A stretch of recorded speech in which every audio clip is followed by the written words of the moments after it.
So I just got by far the best bag that I've ever owned, and it's not even out for another week. Big shout out to Simon. Now, if you guys are somehow coming here before my video that I filmed with Simon, welcome to the channel. But you'll be able to know how I actually got this bag if you go ahead and watch that video, which I'll link at the end of this one. But it's Simon's new grip bag. I don't know the numbers, but in that video, I got a lot of requests to review this bag. So we're gonna do that today against the bags that, if you've been on the channel before, you've seen me bagging for a while, and why this is the best, but I might not always use it. This was supposed to be out on a course, and then I get here and the rain decides to just go insane. Definitely impossible to check the weather first. And we're kind of going back to the roots. If you guys are new to the channel, I used to live in this van for a year and a half. When I started the channel, when I started playing disc golf, I was living full-time in the van. Now I live in Denver, Colorado, but it's still kind of my daily driver until I buy a new car. In this video, while we review the bag, I also want to go over a little bit about my channel, since there are thousands of new subscribers and even more of you guys who are likely back for a second video who didn't subscribe, which is totally fine. Viewers matter more than subscriptions anyways, but I do appreciate a subscription. So we'll go through a quick in the bag, which is my tournament bag. It's the bag that you'll see in all of the videos from New England that'll be coming out over the course of the next 4 or 5 days. And I keep my bag the same for Denver, even though it's at 5,000 something feet of elevation. As I do when I go and play, I just change my angle slightly, or maybe throw a slightly less stable disc. But in my top putter pocket, I typically will carry about 5 putters. These two are my putting putters. They're my most recent Cash Stash Pures, as well as an old one that used to be a putting putter because I lost my Kevin Kiefer Super Warped Pure, which was kind of my hyzer flip throwing putter. And I'll typically even carry 2 more up here in the top of the grip bag because it very comfortably fits 5 discs.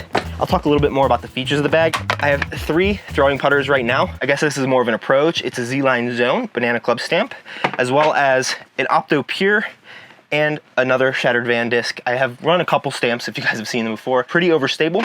Next up, I also only carry 3 mids. I used to have 4 or 5, and then I was with Gannon at the preserve. He's like, why do you have so many mid-ranges? And so I got a little self-conscious, but also I think he's right. So because I really only have 1 Midnight Prowl 2. Pretty understable. I can throw this hyzer flip and it'll turn over. And then I have a Pathfinder, which also has my Cash Stash stamp. I have some of these available on my site if you want to pick them up. But this is kind of my straight one. I can throw this on a hard hyzer and it won't really flip up past flat, but it'll just kind of hold the hyzer, maybe flip up a little bit, but it's going to go very straight. And then my overstable putter, which is a little wet, as you can see. I actually lost it last night at this course and actually found it right before the rain all came. Pretty overstable mid. This is kind of my flex disc, and then next will be the fairways. There's actually a slot in my bag that I'm gonna make a video about here soon, which correlates to the new Skywalker release from Discmania that they actually sent me one out, but it's a slot that I don't carry anymore. And it's kind of the stable counterpart to this guy, which is the Birdie Disc Golf Supply Strike. It's just a straight 7-speed. This is now kind of a neutral to understable one where I can hyzer flip it up, and if I hit it real hard, it'll even give me a decent bit of turn. But otherwise, I can just trust it to throw on a hyzer flip dead straight line. I'll even forehand this for more touchy forehands that I just want to kind of hold the hyzer. This plastic one just kind of flies just like an ESP Athena. This is a category that I really like, but I've fallen out of love with slightly because of some of the next discs that we'll get to after this one, which is my super flippy 9-speed, the Heat. This is kind of more of my roller disc. I won't really throw this too much on backhand, and I'm not a big roller guy anyways, but kind of a get out of jail free flip up forehand, I'll throw this Heat for.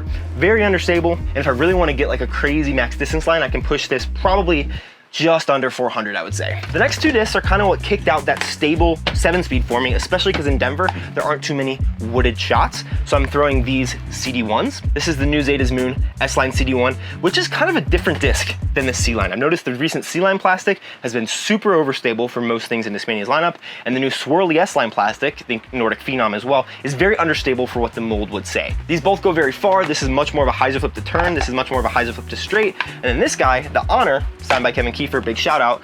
That's ugly, I need to fix that. Much better. But this Honor is my Thunderbird slot. This is a little bit beat in now, but I can still give it plenty of flex and it'll glide. This is one of the discs I kind of put in the bag to be a farther flying Firebird, because I have this Champion Firebird right here, another Shattered Van one. This has gotten pretty straight, and so these kind of have a little more overlap than I would like, but if I really need to push a little extra distance, I'll reach for the Honor, especially if I don't care if I turn it over a little too much. This one, I'm kind of starting to trust less on bigger flexes, because I'm a little worried that I'm gonna hit it too hard and it's not gonna come back. Next is a really overstable flat top Firebird. It's kind of ridiculous. It's very different than this Firebird, which are the same mold, but this one is way flatter, way more overstable, much more for big flex shots, more of a utility disc. I don't typically throw it very much, even though I do throw this Firebird all over the place, but it's a nice disc to have in the bag. And next, we're moving into the distance drivers, where I do think there's a slot that I need to fill. But for right now, all my distance drivers are destroyers. I don't think these are the best distance drivers, but it seems to be used by a lot of people. They gave me better distance than my Graces when I was testing them before the season, because that's what I threw last year when I started playing. And I have kind of 4 stabilities.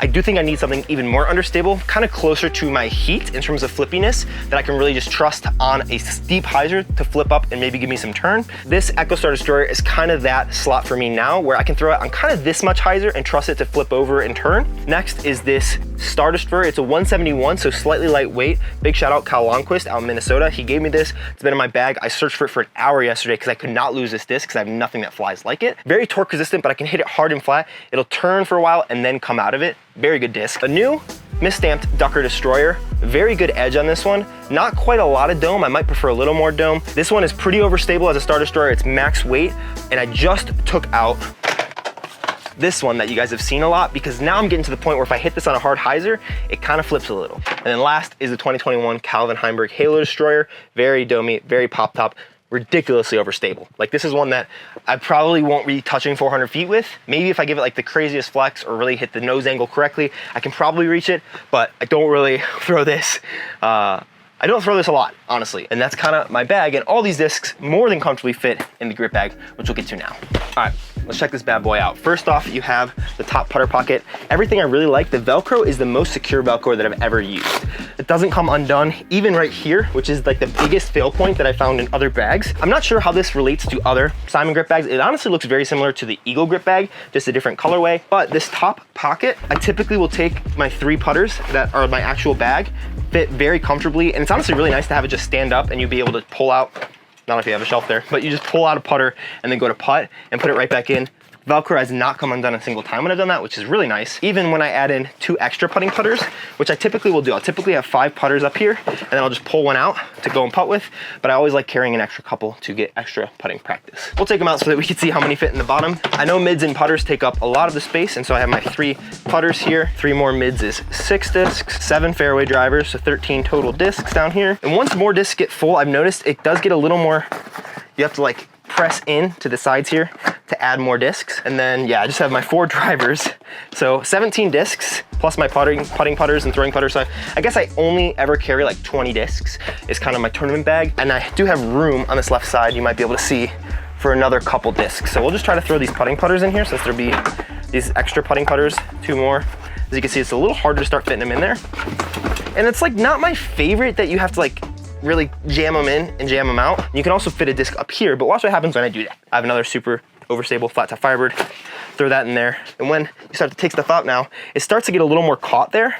It's possible and like not hard, but I mean, you have to be a little more careful with how you put stuff in and take it out when you do carry a disc in this part of the bag. I pretty comfortably am fitting 22, 23-ish discs here. And then the other big question that I have is, I haven't tried this yet, do discs fit in the side pockets? Which right now I just have my rangefinder, a little bit of a change of clothes, a dry sack, and then it is expandable, which is very nice. So you can add a little bit of extra space. And even with this though, I don't think, well, I mean, you can kind of fit a disc in there, but it's diagonal in here and it doesn't really lay down flat, so probably not something that you're gonna want to do. Mini pockets on the side, which I typically will just use for a cell phone. I typically will just leave these a little more closed because it is a very big bag on your back.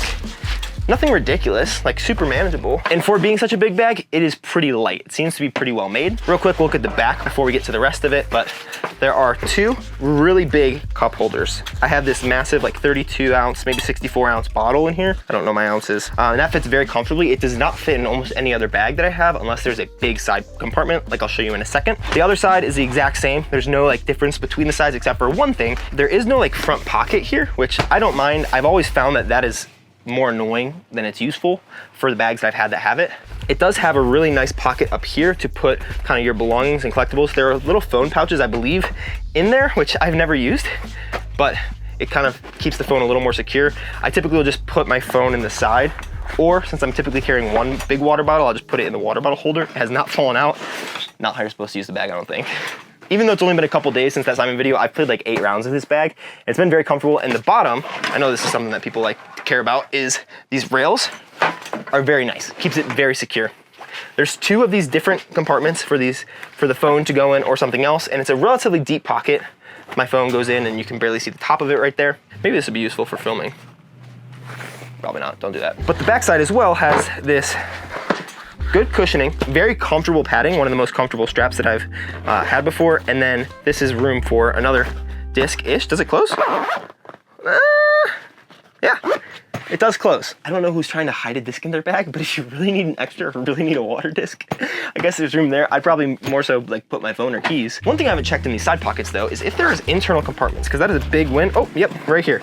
So there's internal compartments right here that I could throw my phone into, which I really like. Probably more for keys than phone because it's a little bit big for the phone. Kind of exploring this bag for the first time with you guys. Same exact thing on the other side. It looks like it's kind of like a mirrored bag, except for this, which I have not had on any other bag, which is really nice. This right here is for, looks like either an umbrella or like a stick.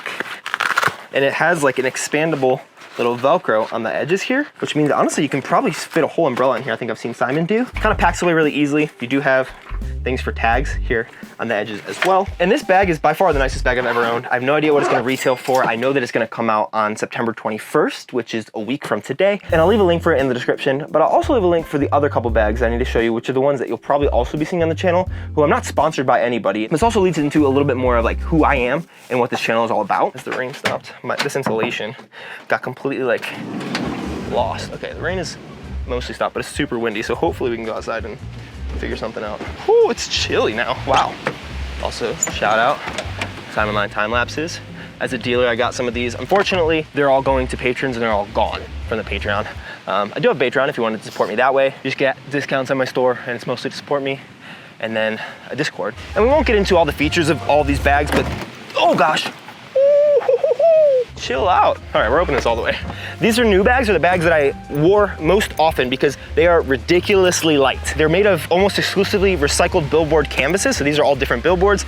They have these, and then like there are black ones, which I think I have inside my house right now. But I mostly review stuff in these. They carry like 4 to 6 discs up here and like 15 discs in the bottom. They're a little cheaper, I think $90. And I have an affiliate code with them. If you use the link down in the description, non-expandable side pockets, not very big cup holders, but they work if you don't use that big of a water bottle. That water bottle is just massive, very comfortable, and it's almost 100% recycled except for the zippers. But I think they're working on getting the zippers recycled as well. The other bags that I use, and these are all just ones that were sent to me for having a channel, so thank you guys for watching and giving me this platform, are Discology bags. This is the Izzo, which I really liked. It's just very big. I use this mostly for like mystery box videos because it's the only one that fits like a big box of discs. A lot of different like compartments and stuff. I think it's very similar to like one of the Latitude 64 old bags that they had. These I'll also leave links in the description. And the most recent one, which you'd see me wear at tournaments the most, was this Icon bag, which is heavier than the grip bag, but I think it's filling the market of an open concept premium bag, which I really like how open the concept is because it's much easier to get this in and out of. They ran the pre-order through me, which I'm really appreciative of Discology for doing, and I know a lot of you guys are finally getting those bags in hand, and they finally are making them just stock,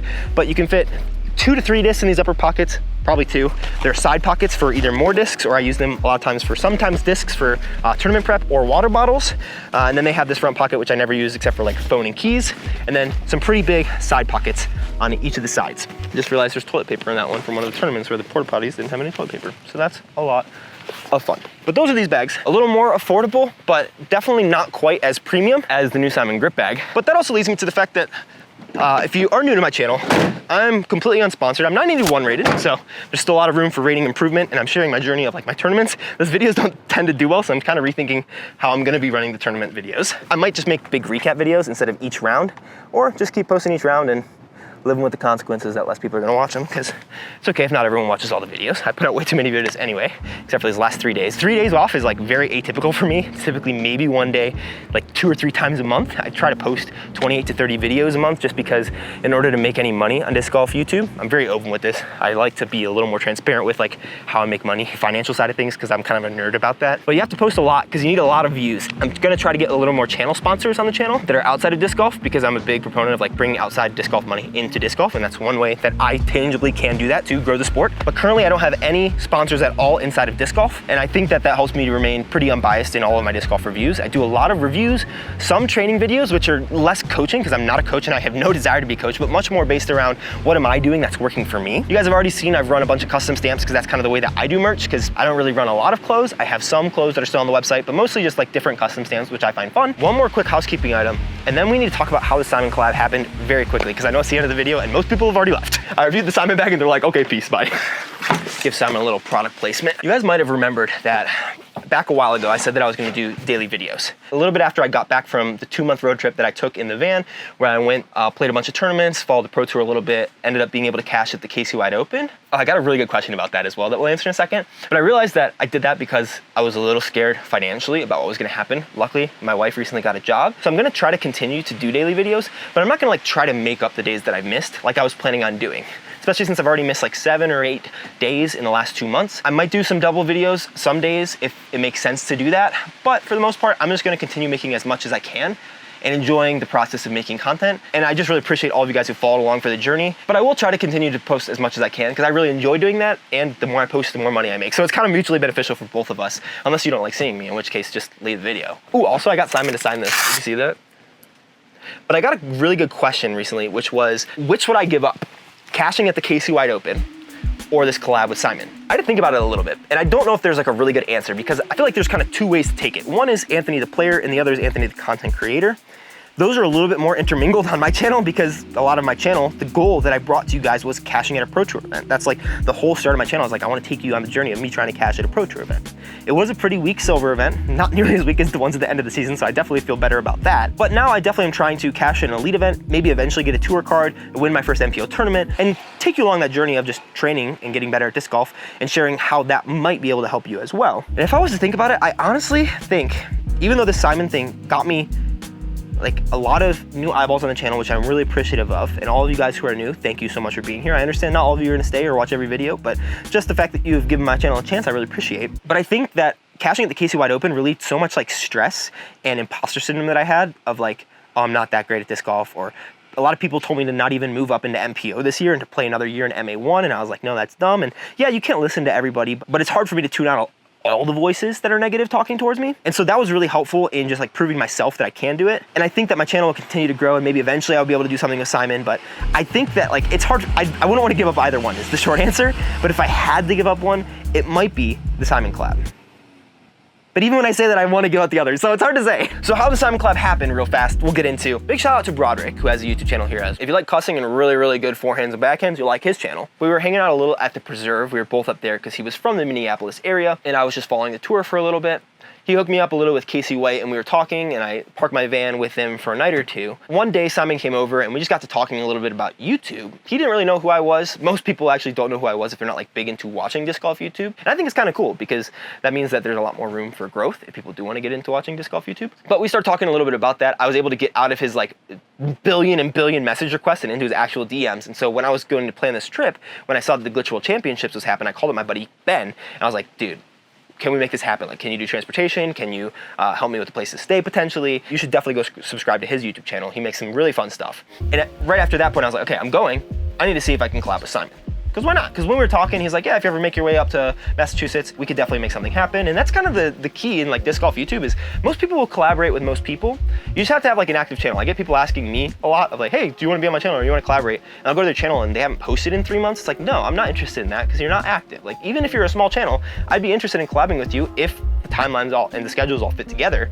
But like you have to be active on your channel and not expecting me to make your channel. You know what I mean? And so I reached out to Simon. He got back with me and said, hey, I think there's some dates that might be able to work.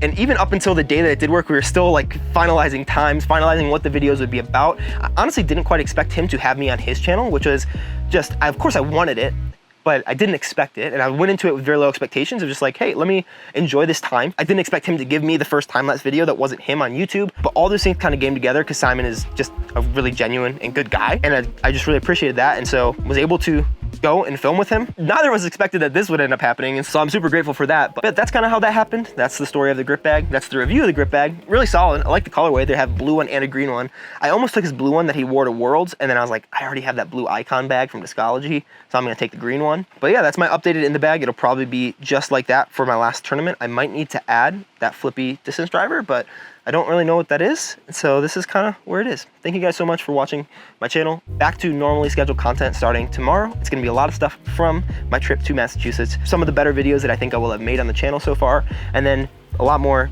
disc reviews, training throughout the off season, challenge videos, having more fun people on the channel, a couple tournament recaps because I have 2 tournaments left, another big collaboration coming at the end of October, early November, and maybe some more disc drops. That's what you can expect. This was probably a very rambly video, but I know that sometimes you guys appreciate these more than some other videos. Sometimes I really feel like I know what you guys want as my audience, and then other times I feel like I have absolutely no idea. And I never know if I'm right or wrong until I post a video. Appreciate you for following the journey. Subscribe if you want. Watch the Simon collab if you haven't already right there. Otherwise, I'm gonna post one of my favorite videos that I've made in the last couple of months right down here, which is my video where I cashed at the Casey Wide Open. I spent a lot of time working on that one and it was really good. Actually, see you guys tomorrow. I will see you tomorrow. I promise. I'll see you tomorrow, okay? I promise. I won't keep putting you off. I'll see you tomorrow. I hope. Peace.